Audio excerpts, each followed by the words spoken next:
48-year-old mother of 3. I grew up in a Christian home and I studied music education at university and have spent my working life working with either young children like I am now for a not-for-profit organisation or teaching primary and secondary kids at school. Brett and I have been married 25 years this September. I think that deserves a round of applause. I agree. Yay!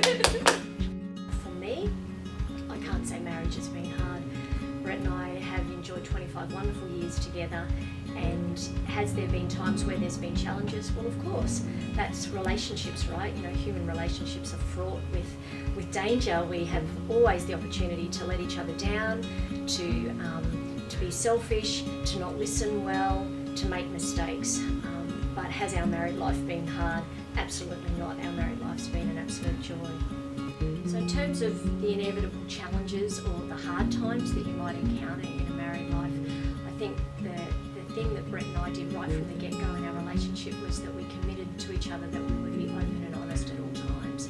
And so with that as a foundation, and with a commitment to wanting to bring out the very best in the other person, we've been able to work through those challenges, recognising that it's not all about me, that it's about what's best for him, and with him being invested in what's best for me.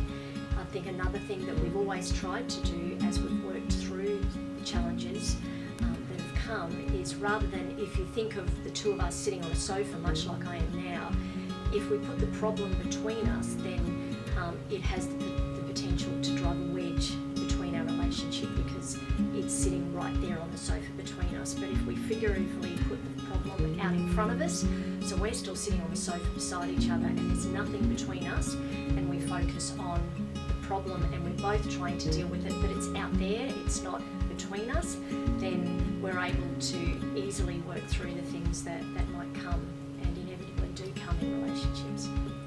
For us, I think we've always imagined and believed that God was central to our relationship, a third person that was always there, I guess, from the get-go.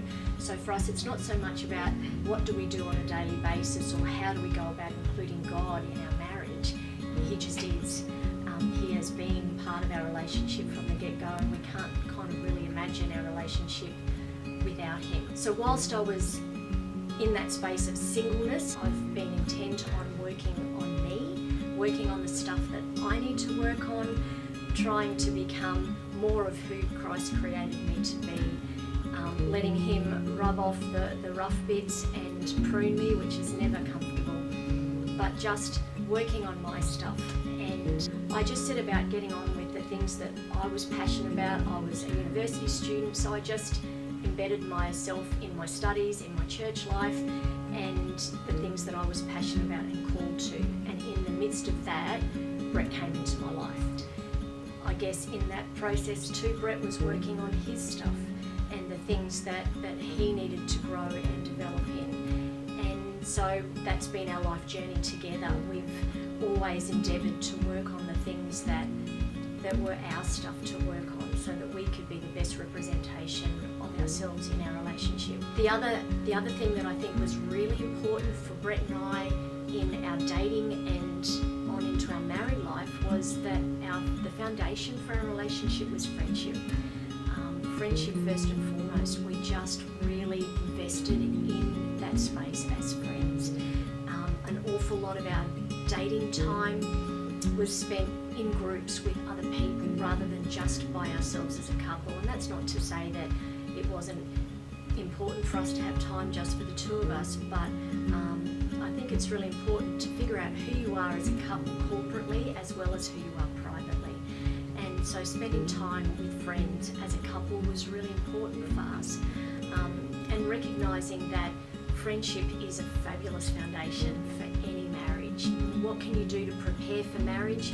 Be you, be the full expression of who you are, and don't fear that you will lose a guy if you don't behave in a certain way or you aren't the way he wants you to be. Ultimately, I think we need to be authentically ourselves, and that is the person that you want, the version of you that you want your spouse to love, not something that is made up, a mask that's put on to conform to some preconceived idea about what you think someone's looking for in a life partner, but ultimately to be able to be authentically, honestly who Jesus created you to be, I think is absolutely critical. So be you.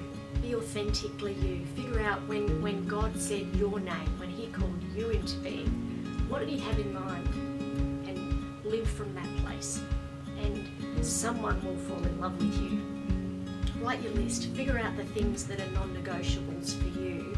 And then work on your stuff, be you, and allow God to bring someone into your life that will complement you and